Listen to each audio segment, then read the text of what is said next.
Hey, Trav, everybody's talking about the Super Bowl and how boring it was. Forget how boring the Super Bowl itself was. I was disappointed with my food. You know, I was at a Super Bowl occasion. I was at a party, and I had something specially ordered just for me. Yeah. And then I had to go entertain these folks. When I came back, my food was just cold. I was pissed off about that. This is your fault, Tana. I told you what to do. The best thing about my Super Bowl Sunday, because the game sucked, halftime sucked, commercials sucked. You know what didn't suck?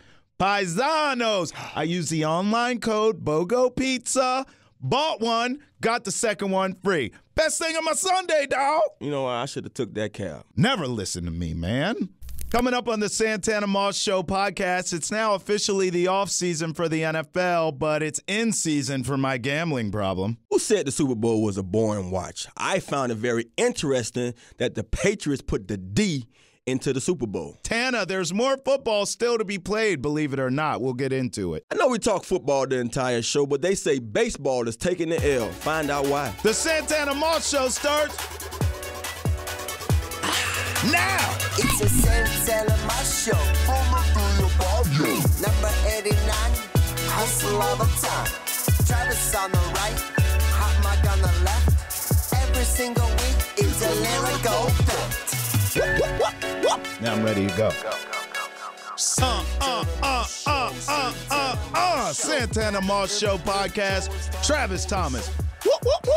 Santana Moss. How you doing, Papi Chulo? We in the building, my brother. Hey, man. So what's been going on? This is the post-Super Bowl edition of the Santana Moss Show podcast. So, of course, we're going to get into that. But first, what's been up with you, dog? Pretty lax, man. Pretty lax. It's unusual. I was just sharing with you, man. Like I'm looking forward to just trips, getting out of here, man. Yeah, you about to jet set. I'm so bored right now. But you know, at the end of the day, the show must continue, and that's why we're here today. Prior to today, you know, the only thing I did that was adventurous or something that you can say, what did Tana do? Yeah. I had a Super Bowl engagement where Maryland Live, they've been, for the last 3 years, I've been a guest with Maryland Live. They have a Super Bowl party for all their high rollers that come in. They watch the game as a big family.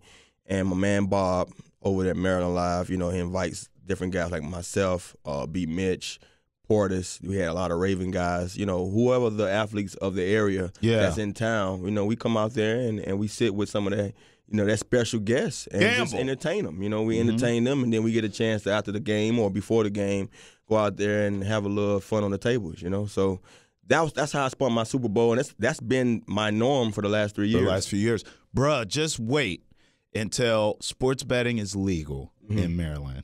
No doubt. In D.C., it's going to be bananas, more so for y'all. Yeah. Because you're already in high demand now.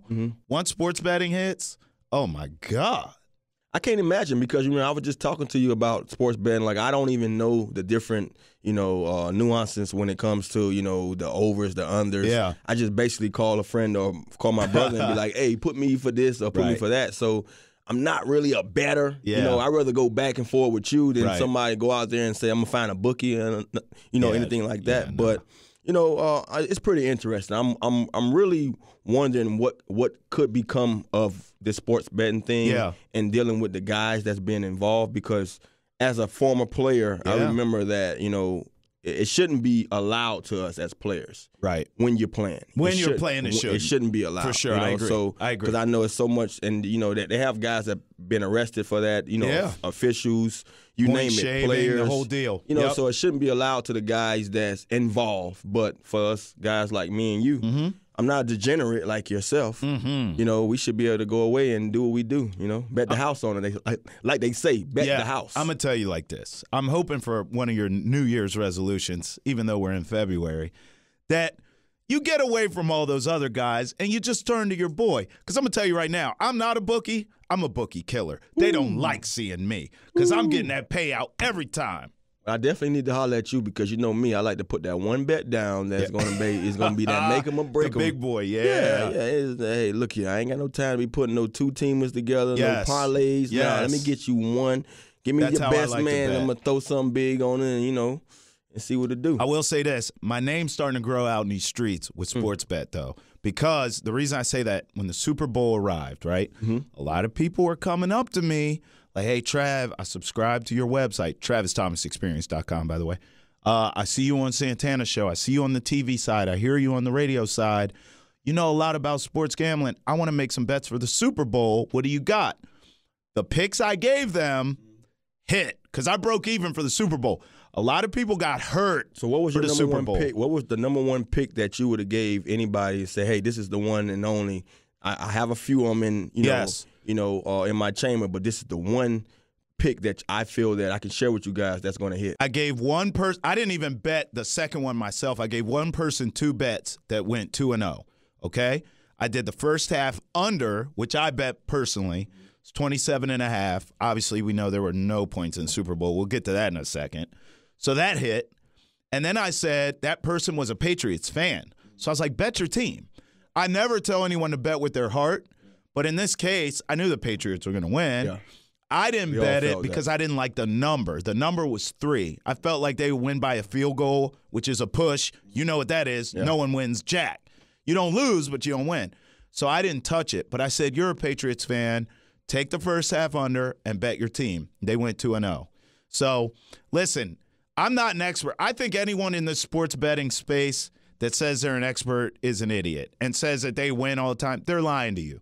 Sports is not an exact science. No one knows that better than you. Yeah, so tell me this, though. But you can take educated guesses based on the data. And I want to get to that because I want to ask you, what make you, where you are when it comes to betting? Because I'm one of those guys, I don't pay close attention to it. Right. And it almost like, to me, sometimes it seems like a science. It seems like you have to really pay close attention to what the team's doing, how they play home, how they play away, especially with college basketball. I'm sitting there watching sometime, and I'm like, you have this, this magnificent team, and they all set up to just dominate, and then when they go away, they don't play the same, Yeah. And one of the little nuggets I got from somebody who's a bettor, who's constantly betting, like, Tana, you always have to bet with the home team, regardless if they're going to lose or not. You bet with the home team because they're going to cover. Because at home, for some odd reason, they play tougher. They might lose that game, but they're not going to get beat by what they, what the betting world says they're going to get beat by.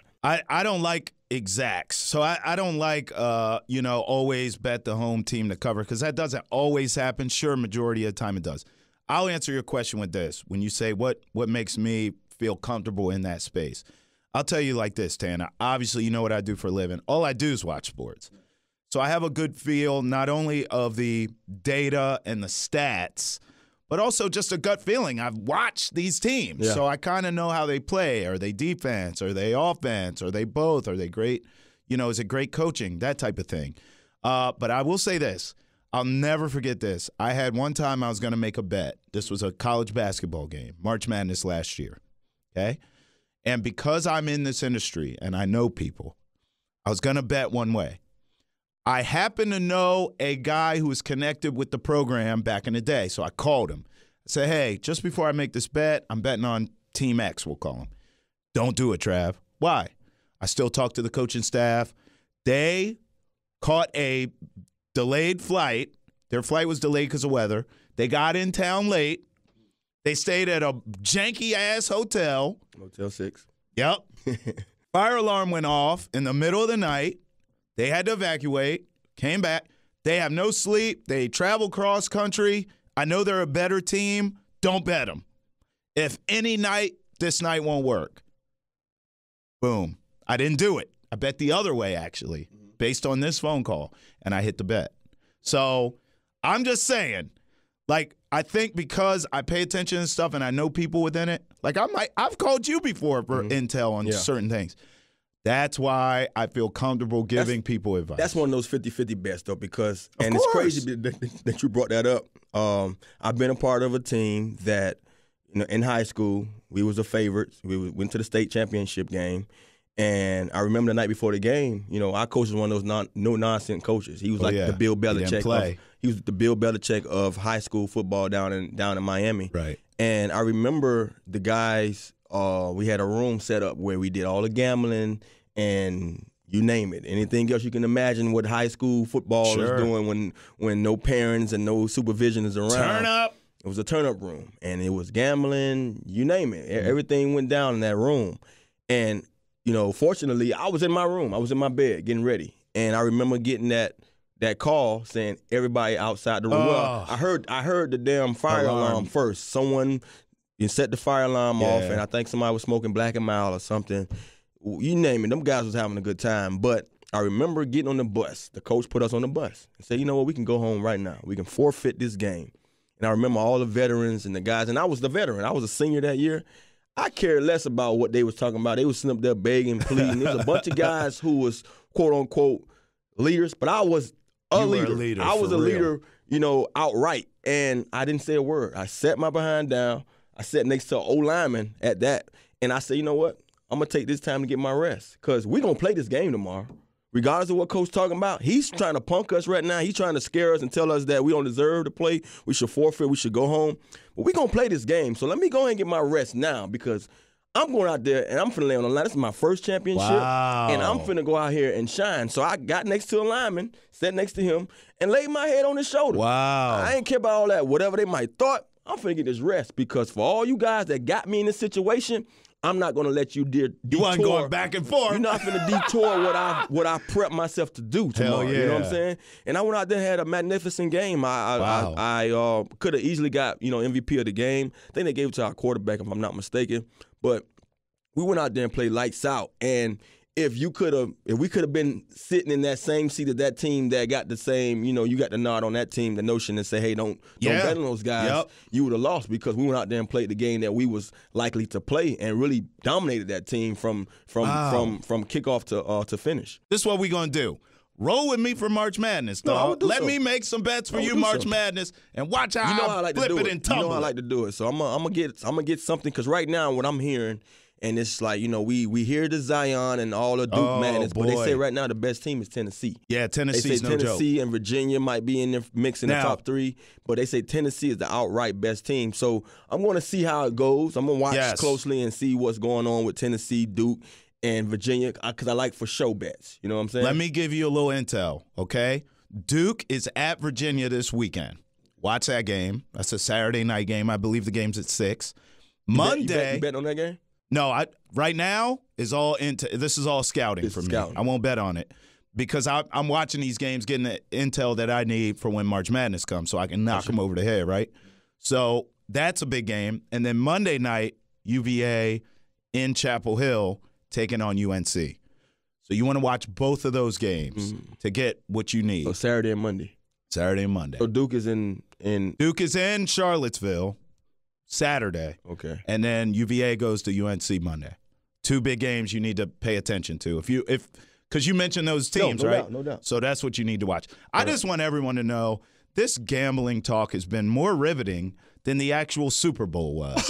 Because that, in my opinion, Santana, I'm not going to call it the worst Super Bowl I've ever seen. Yeah. Because that shellacking of Peyton Manning comes to mind. You remember that year? Mm-hmm. I remember the year the Pittsburgh Steelers beat Seattle, and it was flags every 5 seconds. That was a horrible There's been bad Super Bowls, so I'm not going to call this one bad, but my God, was it boring.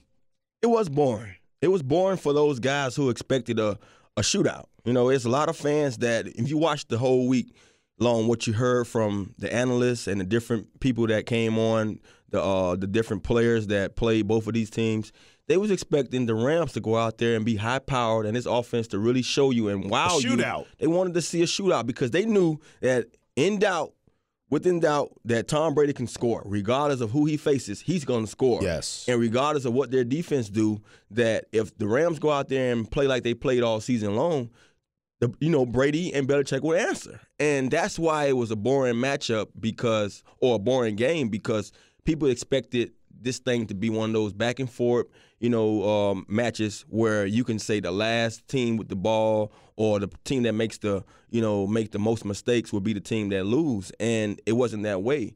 What I appreciated about the game is because, what I appreciated the most about the game is all year long or all my life, I've always was told that offenses score points and defenses win championships. And it was told differently. They say offenses win games. Yep. But defenses win championships. And what Belichick shows you is that regardless of what you think about his team, regardless of what they showed you this year, Even the game before the championship game when Kansas City came out and said, we're going to adjust to what they showed us the first half, and we're going to put up this, how many ever points it was. It was a whopper size of points when it come down to, I think, 30-plus. They still came and looked like a totally different team in the Super Bowl, in the game that matters the most. The defense rose to the occasion. And we can sit here and talk about how boring it was, how Tom Brady didn't show up. I care less of what you say about Tom Brady, because Tom Brady, to me, still did what Tom Brady does. Find a way to get the ball to the open guy and give his team the best chance to win. And he did that. Yes, it wasn't one of those games that you saw last Super Bowl when he scored all these points and still lost. Right. But he went down there and he picked these guys apart when the time was needed. Now, what we heard going into this game was, if the if the Los Angeles Rams defense come to play, Donald, Sue, you name it, the secondary, they had everything going their way on the defensive side. And truth to be told, these guys played their behind off. Wade Phillips deserves some credit. Wade Phillips did what Wade Phillips know how to do. Put those guys in a situation and let them play ball. So that's what I appreciate the most about the game, because they talked about the Rams defense, they showed up. They talked about Tom Brady being a surgeon.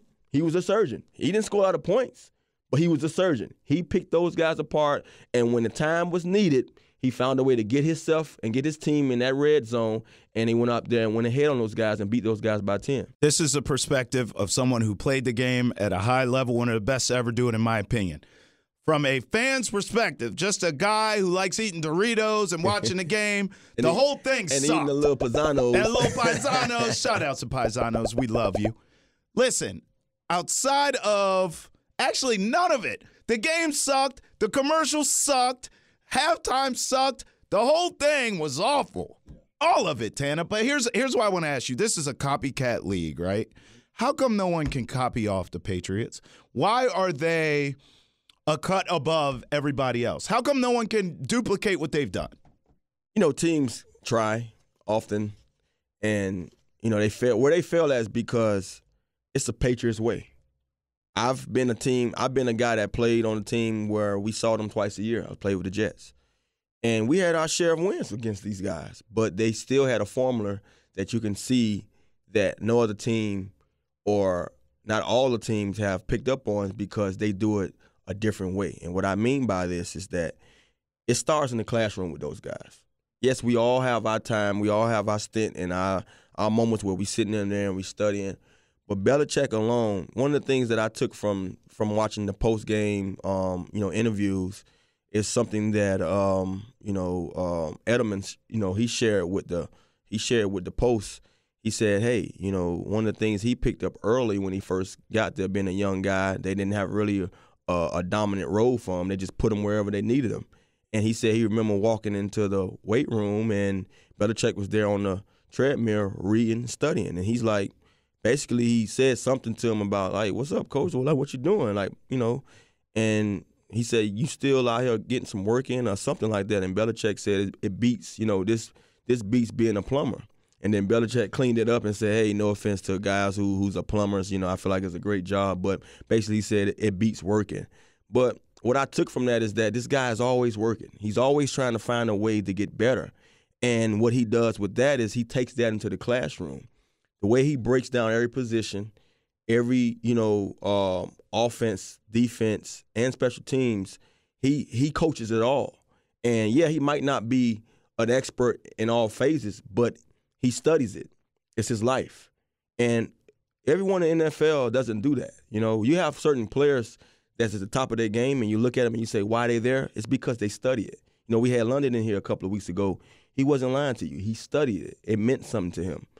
I shared with you my stories about how, as a player, I went from being just a dominant guy when it comes to my abilities, and then when I had a couple of knee surgeries here and there, I went to studying, and I'm like, man, if I would have studied when I was younger, I was just beating people when I was young. But when I was a step or two slower, I was basically studying and going out there and beating guys off of just the knowledge alone. And I've been on teams where coaches like Belichick, I talked to you about my coach in high school, Coach Walt Frazier. My coach in college, Bush Davis. These all Belichick-like coaches.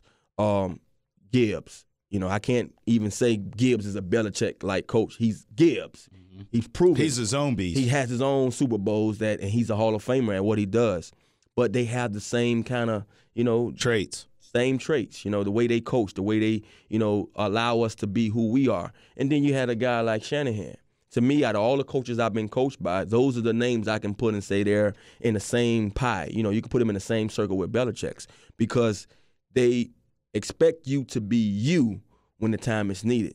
They expect you to do what they ask you to do, and it's no ifs, ands, or buts. And the one thing I took from watching the Belichick team when we faced those guys in 2014 in out there in Richmond in practice for the training camp, after that long practice, those guys went out there in condition. These guys want to be the guy that lasts the longest.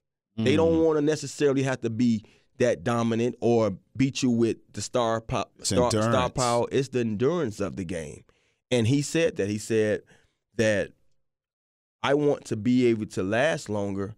That way I know if we well-conditioned.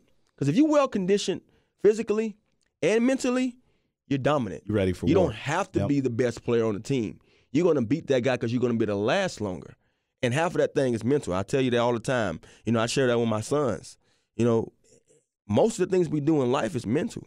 So just put that with your game, especially the game of football. That Travis Thomas, the best that I've ever seen at the cornerback position.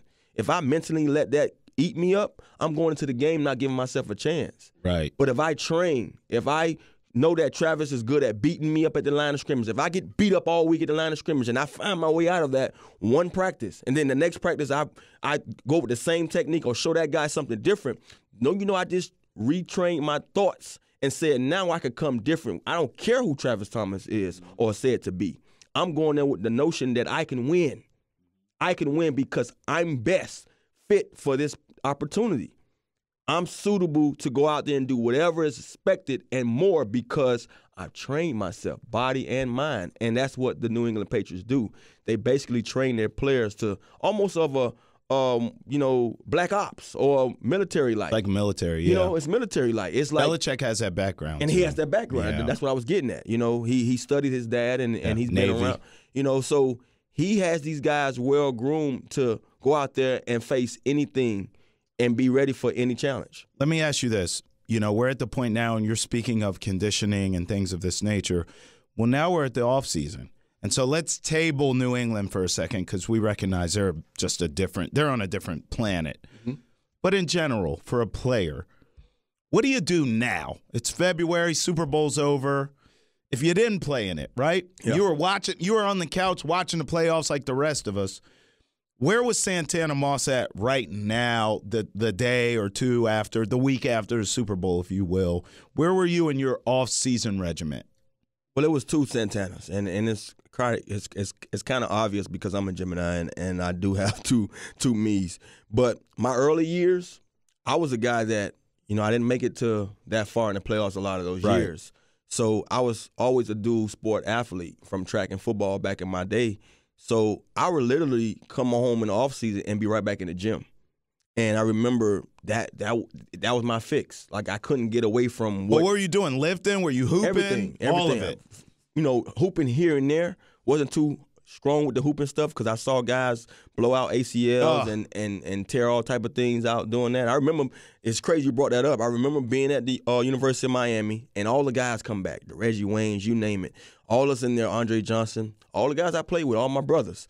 We in there, and I got downs, and Reggie's on the court, and one of the young guys that was still playing at the U, he goes over Reggie back for a rebound, and Reggie don't see him, and Reggie kind of steps back to get the ball. He big-bodied him or whatever, and when he came, the guy blew his knee, and I literally got my bag and got up. I said, I'm done.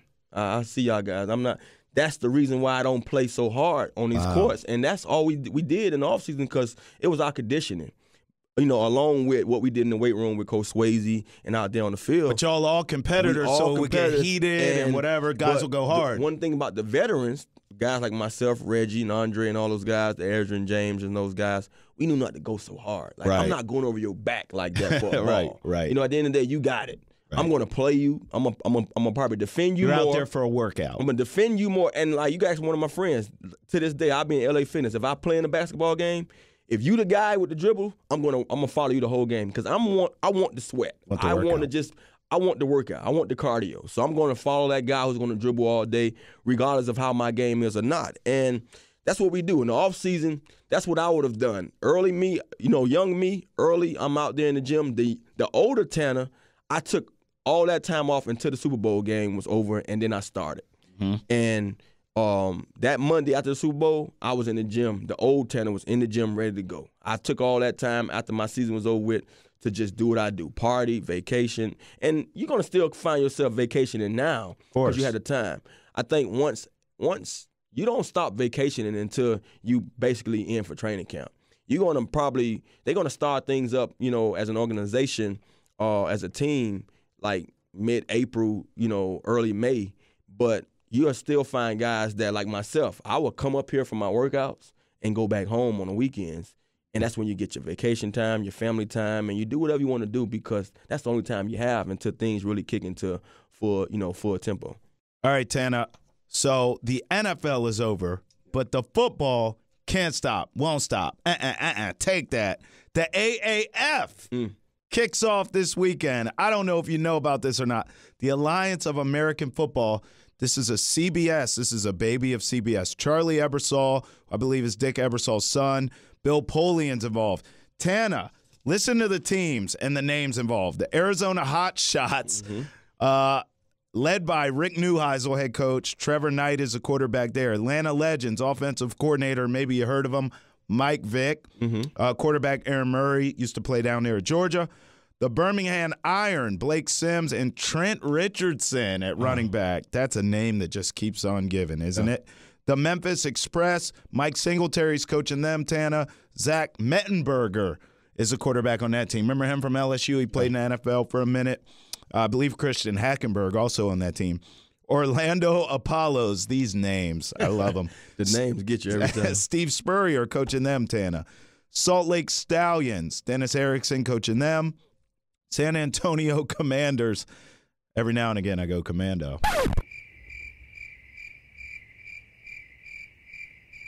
Is that in? Can you say that on a podcast? No. Mike Riley coaching them. San Diego Fleet, Bishop Sankey. Tana, now the rules are a little different. No kickoffs at all. The ball starts on the 25-yard line. To onside kick, they do away with that. So you get the ball on the 35, and it's a 4th and 10. You convert it, you keep it. Simple. No extra point. You got to go for 2 every time. Play clock is 30 seconds. Here's my question to you. This will be on CBS this weekend, primetime style. Will you watch this? I'm watching. Really? I'm watching. I got a friend or a fellow teammate, former teammate, Rocket Ross. He's actually playing for the Arizona team. And he's a guy, play receiver. I got so much, respect for his game and know that he just need opportunity. He has all speed, and I think he's still young, still rough around the edges. And he was with us for a while. He was on the practice squad with us when I was playing. After I left, he was here returning kicks. He had 1 year where he had a kick return or a punt return for touchdown. Just fast. And man, he just didn't pan out in the NFL. So I remember me and him was just texting this morning. Wow. And I was like, bro, this is your moment. Yeah. This is your chance to really prime time, bro. This is your moment to really go out here and have that. You don't get that many chances. I'm one of those guys that I find guys like them, and even if they don't reach out to me, what social media allows you to do is show guys that love and that that respect when you see something. And I'm one of those guys. Like if I ever see something on my page, I would click on it and comment and say something to them to let them know that I'm watching, because you don't know how far that goes, Yeah. And for myself, I could just imagine myself in their shoes and having a Jerry Rice or a Deion Sanders or someone who I looked up to in those years, Andre Risons and, Desmond Howard, Rocket Ishmaels. All those guys are the guys that I looked up to. I can just imagine if social media was around back then and those guys would just say, hey, I see what you're doing. Give me a little word of wisdom or something like that. But see, that's if they would. Because here's one thing I respect about you. And it's crazy about sports, Tana, because you're young. You're a young dude. But in the world of sports, you're an OG. Yeah. And so what I respect about you is you will show that love. Yeah. You will reach out to a won't. young man. A lot of guys won't. A lot of cats are corny, a lot of cats won't do that. They might look at you as a threat. Yeah. And you don't do that. You show love, man. I definitely respect that and appreciate it costs that. me nothing. It definitely costs you nothing to reach out to a fan or to say something to someone that really, has, shows you support or whatever. Show you support. Yeah, or you admire. Or admire you. Yeah. You know what I mean? And I make sure that my fans know, because, look, it's going to become a day that I'm forgotten. And whether I care or not, I don't, But for the ones who remember me now, hey, I appreciate that. Mm-hmm. You didn't have to do that, but I appreciate it. No doubt. I feel like it's only right to transition to taking L's. I'm taking this one, Tana. Taking L's for me, and I know we've done a whole show about football, right? Mm-hmm. And I love football, but I love all sports. And, man, I got to tell you something. Major League Baseball right now is taking an L. I'm giving it to the whole league. You have Bryce Harper and Manny Machado still, as of taping of this podcast, sitting there without jobs. These are the two biggest stars, brightest stars in the game. Pitchers and catchers report next week, Tana, and they still don't have jobs. Shame on Major League Baseball. That's my taking L's this week. Do you believe that it'll be even longer that these guys sit out? Or listen, this is one bet I'm glad I didn't make, because I thought it would already be done by now. What would you think it to be about, though? Would it be about the number that they're expecting? Yes. Or it's all financial. All financial. It's all financial. So what are their range right now? What are hundreds of millions or 200, 200 or 100? When this all started, let's take Bryce Harper, for example. When this all started, Bryce wanted $400 million. Not going to happen. How many years you think? 20 years. It got to be. 10. Now, it's not going to happen, okay? So now you hear rumors that, that number's dropped. Now, the Nats offered him 10 for $300. And so, which is beautiful, right? Turn them down. I want to hit the market. I can get more. Hasn't happened yet. My gut tells me he's going to end up back with the Nats. Back with the Nats. Yeah. No doubt. I don't know about Machado, but I think Bryce is going to end up. But for now, listen, those guys aren't going to take an L because they're going to get paid regardless. Maybe even if it's not what they want. It's just MLB. $300 million sounds nice to me. $300 but million. MLB, I'm giving the L, bro. I'm giving the L. Yeah, definitely an L, man. I mean, you always want to see the guys, but you got to think about it. The NFL went through the same thing. You had guys like Donald. Yeah. You had guys like the guy over there in Chicago, what his name is again? Matt. Khalil Mack. Yeah. Those guys basically was the best defenders this year. No doubt. You know what I mean? Bar none, it was first and second, And to see those guys wait to the last moment to really get, picked up with a team. Yeah, they did. Mac even got traded. That was the weirdest thing I saw yet to this day. How'd that work out for Chicago? But just to see Donald go out there and perform the way he performed, no doubt. I believe that you rise, you basically open eyes to those contributors or those ball clubs and say, hey, at the end of the day, these guys are going to prepare themselves to come in here and play ball. We got to expect that from them. But at the same notion, they're expecting something too. So we have to pay them according to what they expect to be paid. And at the end of the day, a Bryce Harper. I know a Bryce Harper alone will get his money because what I've seen, firsthand from him. Yeah, we're going to see. This feels like a good time to remind all of the sponsors out there that the Santana Moss Show podcast is open for business. We would love to do a Bryce Harper type deal with you. So no doubt. Just hit us up. Shout outs to Paisanos, too, who is already a believer. But we're taking all comers. Santana Moss Show podcast feels like a good place to wrap up right there, right? It's a Riz app. Holla! It's a Santana Moss Show. Number 89, hustle all the time. Travis on the right, hot mic on the left. Every single week, it's a lyrical